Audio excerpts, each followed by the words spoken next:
obi a hu nanim da ne ma se obi a hu nanim da okay Ghana for me ntwa no sa mo le buo ni ajaje no am say sinipa no akwantuo mu dia akwantuo na make out but well sell number me te say wo Ghana ho international omu hia sa no man one time ase me say obi wu wa kwantuo mu a ene ye yesa de ko Ghana ko bo amane na de lumba de oni akwantuo wo Ghana ba wo Ghana ho wo Ghana ho ai o hia ne mowere ye hia nso ye hia se be hu body nanim say we film anya sa eno na make say according to sources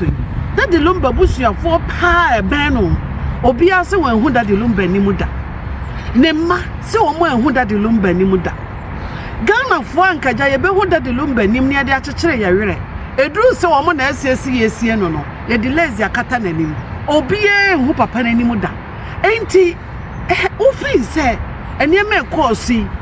krom ha se na sa de maka akere wi esi se nipa na wu obi ne busuani bi ehu nanim da ne ma hu nanim na busuafo hu nanim obi ada sanso anka wo se hu nanim ye hu nanim na wo mo se nipa na wu ampa wo fin se krom ha prosifo nka da na wo be ka anya de be adwuma mo because kuma police for don't be clear so the be hwen say mo se Ghana police ne ha police there difference won't be so Ghana police there akwes kasem so wo de se sia no nya asem se sia no woni sika wo be kire we always carry no say we dey from una call baby and no near some aye na that room be won wu and say en say be the man won na ba san say am say man so twin no we say so enti na ma san no ni man so na de na ba ni nyina free so called the busuan penny man so ansa na obi be free mu a e man so sem be ba so no ne free abusuan penny mami nka asem kakra bi wo me a be se asem we ya to mami e bi ato me da 2010 me kunu na kofi ose abosompre free mu na na abusuan fo say oh ye de ni 1 week o obi free mu a ye ni 1 week na me ne de wo fa ase ba ko ona na me ne bo me fa so ya me classmate ya friend Nancy obeka kire me say wo ma me no say ye de ni 1 week na wukuna nti kwan bia obefa so a obedi 1 week no maja ama na me ha chese me ha live man inside ya ni bibia me na me fa ye na me di papa no 1 week no na me di 1 week no na so kwa busia penny kan beti se busia penny that the lumba busia penny me say won krofo wa bonte a me hwe nkrofo no papa no ne nkrofo seti committee na me ye mafiri mu me di 1 week no omo yi me free committee nim FFA TV so personalities for TV for na me invite you omo na omo aba no wo so na omo pekwan bia so they bring me down because na me wo TV program bi wo TV so a insem sisi na nkofo pe program no na ebinom na ni omo program ne alternate enti omo fa frefre me nkwala ne bi da bia na omo from GBC papo bi dia to me nkwala ne tima ma me manya asem nkwala na antwe ama omo ba nkwala ne ba na omo abebo mama ne ti me kuni efiri mu ya mi kodi 1 week ya asem bi abusuan pani ne frɛ omo no na kyese omo anya chance na omo ne abusuan pani koye ba ko me serve omo Sane Ghana de sane me serve omo nyina chi omo ne abusuan pani ne koye ba ko na omo yi mi se nchen enti committee o ede ebenye o me kunu no se ya dwene fa na aye hu se ya beye de yo me na me ye out me nim ho bibia obema ya tisika me kunu atisika aware me eba ye no ye yi me free mu ema actually me di asam no we me story no me kasa me ka ye nyam just one show but me kaka krabi ya me kaka krabi okay enam so ma me de abusuafo no court the injunction to body ni so to say the ma me akosia say wa de injunction to body ni so enkofo yi kokowie afunu no kosie e the police for guide to say the ma me akosia say wa yie na se police for ko guide ho the police for ko guide e ma omo kokoye yie na esa eno akire no eno eyensem bebre eno no be another one me tell no na me catch say Ghana police ni ha police no there the difference Ghana police no akwesika so we ska wo bibia so wo me de ye jinkwa ye akọ selwa na wo jeje nti papa wo mo no papa wo so we na collect but you nis kanti wo ba collect na ebe bone papa na be bone na bone mum akoya papa because ska wo and now the scan here na okay na Ghana police for yeseli Ghana police for yeseli wa judge susu yeseli wa na Ghana hefa the bia obi agene de police for de lawyers de doctors de nurses de John Force de enti obi anto man no esi wono nyezi enti wa obi yes obi so koyo mani no one view to say wa obi so obi nti Ghana no wono so sa so enti no so bibia person bia no na hwe na ekobonia na wa masa so na wo shepa se judge ni mu a wo yo ba a ni kunu aware no tio judge mu a wo yo ba wo kunu ware wo no wo se wo kunu kokoye wo ho ade e de ma abusua I don't know say wo kunu but wo kunu dia sa na koye ye enti se de wo kunu koye wo ho ade de ma wo abusuafo yi se asema ba court na se enkrofo obisi yaware no a den na wo se wo ye nya nipa e wale ne ma e no be obaba be ginem for example me de me de court asam no konkon ho me nyimfiri me ntwa so ya ayi junction ne side ne ya na me holding on but edu say ye ka asam na enipa me oje me mitrinsa me wofa kwa me ejesi fa a wo kira de wo gempa wo ye SCC Ghana boss onu no oje mitrinsa onu ni nipa obaba be gina wakasa mpa me wofa asi me de ne ma awade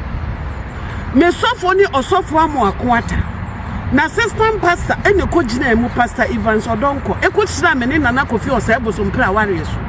ono ni nipa omo mienu ni nipa omo ye right person e wo se omo be gina ho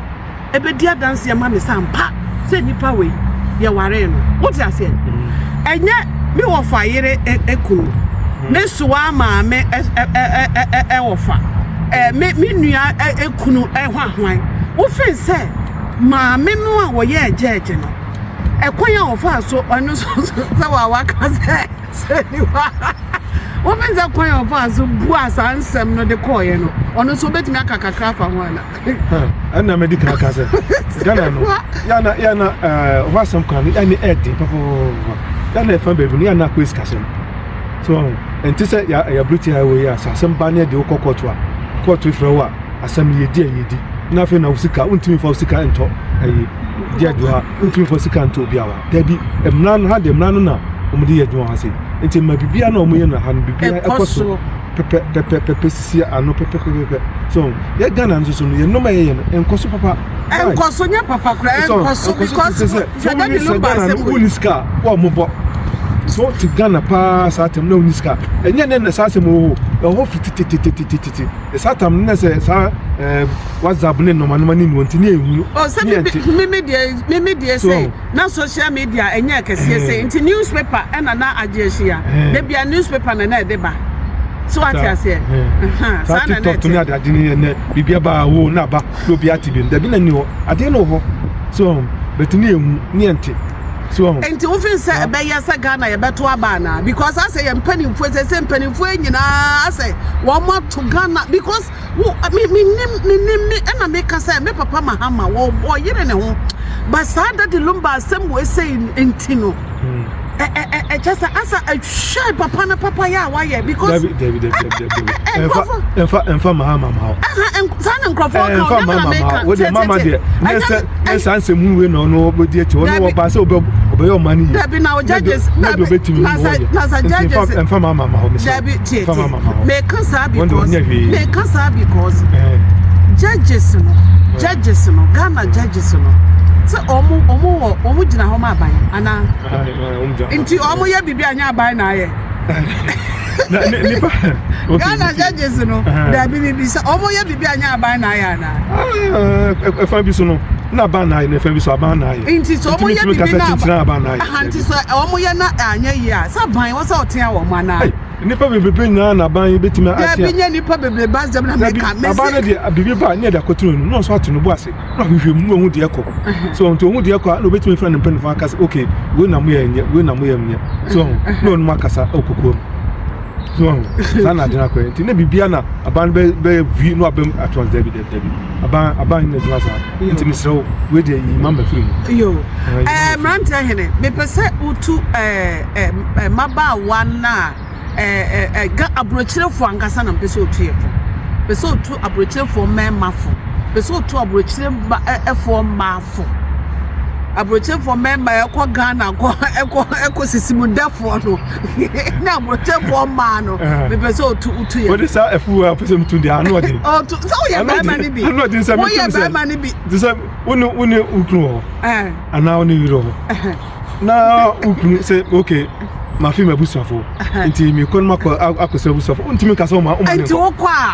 wakwa na agoduru ho no na wo so hwe ohun ye no na no futu na na wokọ dia ene so hwe ohun ye so de ya na mema so ya na tese ye wakono bi wo ha so ya na anu odi enu ne ade a April ye enu ne eku ye sa kono de eku mema Mmerante Hene wo de hwe wo kasa na hwe akono de no ene eku mema ye wakono ade bi wo ha ye ntimi ye ni feso wo de se di answer Ghana ni be ma jira ho ne sabi o excuse me so won so baby kona de to so ayeyeyeye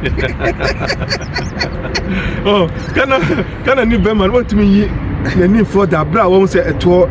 eso yeko wo de ni be hwe sa nti atade ni April ye no okay so nti sako no de kitten ana ekum mema so nti edin so nti say we the whole Ghana pa mema which makasa o me 100% good no enu 20%. Oh, 20 grand, I said no. Yes, I make an. Because 5%. So, Memo cheating. So, enu 20%. Enti enya, enti se be man kasa okwa untimi oba no ntimi kasa bi man ko okwa kudu oba echa na se debi untimi man nko. Okay. So, because unifa no ko unim nitrim. Na ntimi bi so ya na e man so eye bi. Oba so hu so afro buti aba no.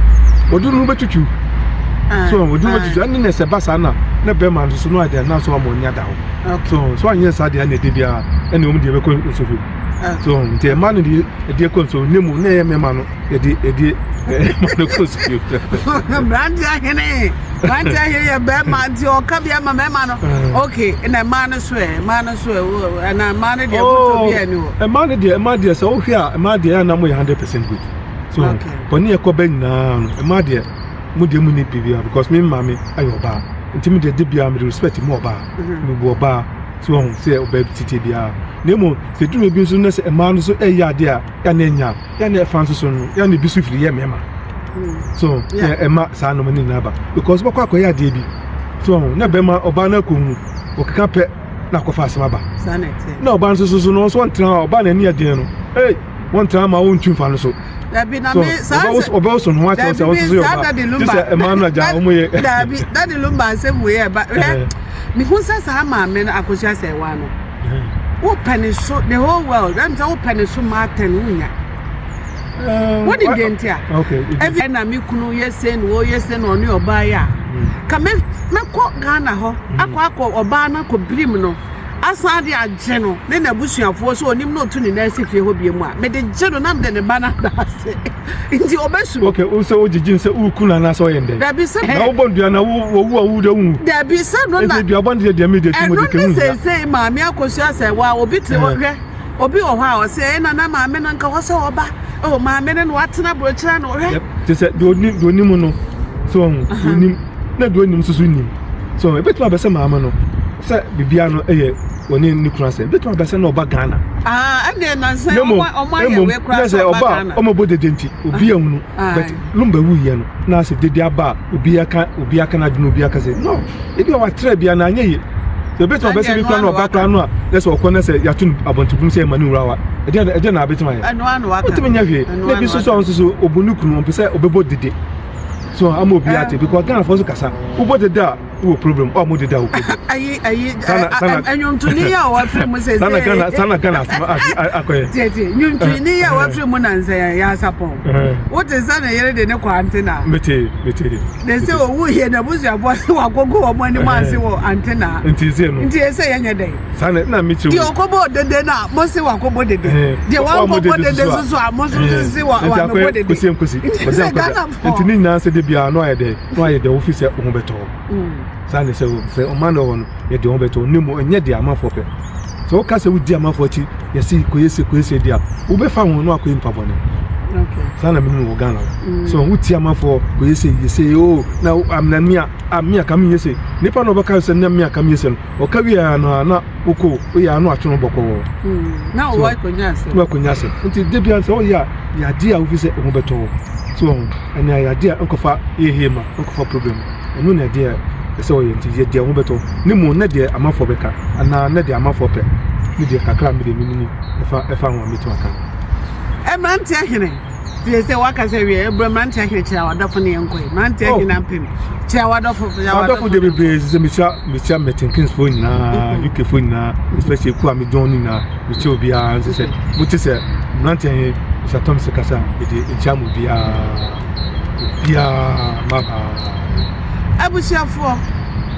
ene modofo papa bi Julie Juu ahaya nam dum besi eto da bi ho na nsem bi sa asia na wo se yenso ya kire ya adwe MMRANTE hene waka se wie ba menka asem bi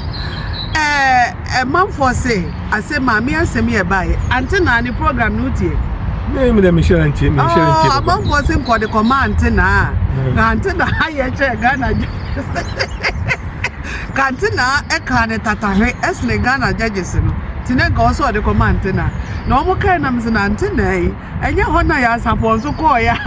ono so ko eyire ko kai dansema eno so na busuan voice identina omo de na kwa antena ma Ghana fo twa antena antena so wo kan am say ya support so mo sesen yo mi ti sa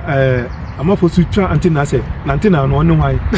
we jaja na se we die ono so bi ti visa sa amafo kan ti Ghana for asem de in fact na ne kan